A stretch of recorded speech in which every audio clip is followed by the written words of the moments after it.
Mr. Staver, I appreciate your time to speak with us for a few moments this morning.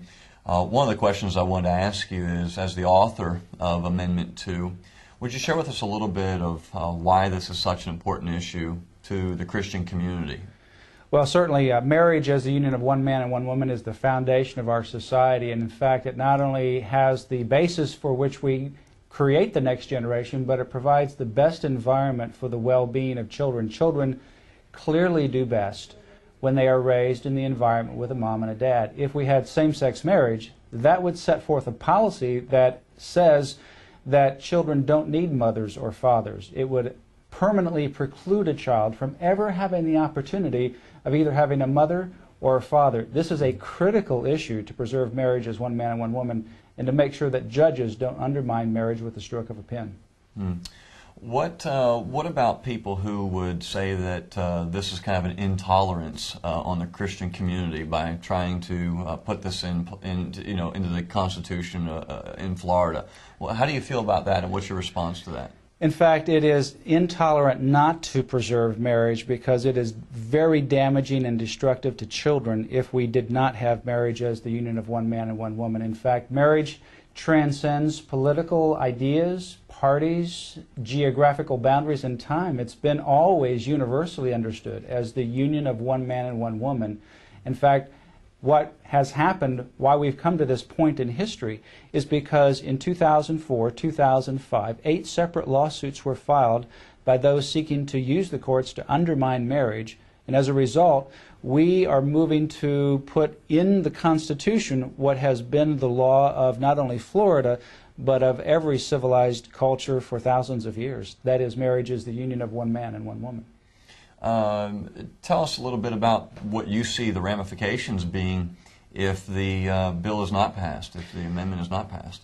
If the amendment is not passed, all it will take is one judge at some point in time to, with a stroke of a pen, undermine marriage. And one day we'll wake up and read the headlines like the people of California did, and one judge somewhere will say marriage is no longer between a man and a woman. When that happens, there is a radical restructuring of our culture. Whenever you say that marriage is between two people of the same sex, just like it would be of opposite sex, you've opened the door for polygamy and polyamory, group marriage. There is literally no logical or legal reason or way to stop marriage from being simply deconstructed into polygamy or polyamory. But more than that, you restructure our society. You teach our children in school about family, and if marriage is between two people of the same sex, then you also teach that 2 men and 2 women are just as normal as a mom and a dad. You not only teach that, but you force that kind of instruction. We've seen that in Massachusetts with young children in 1st and 2nd grade being taught the king and the king, which is a king marrying a prince, transforming him from a prince to a king, and they live happily ever after. And that is being taught to 1st graders and 2nd graders. And when parents object to that kind of education, the state in that case says, you don't have no objections. Your only choice is to put your children in public school or not. And when you put them in public school, this is what you're going to get. But it moves more from just public school to religious and private school as well. If, in fact, marriage is between two people of the same sex, then it's not only going to be indoctrinated into the children in the school, but it's also going to be forced onto the public education. Just as much as private Christian schools cannot teach discrimination on the basis of race, they would not be able to teach marriage as the union of one man and one woman, because that would be considered discriminatory under the state policy. It has a radical redefinition of the culture. It will affect our businesses. It will affect our schools. It will affect our freedom of speech. You move, for example, to New Jersey, where they have same-sex civil unions.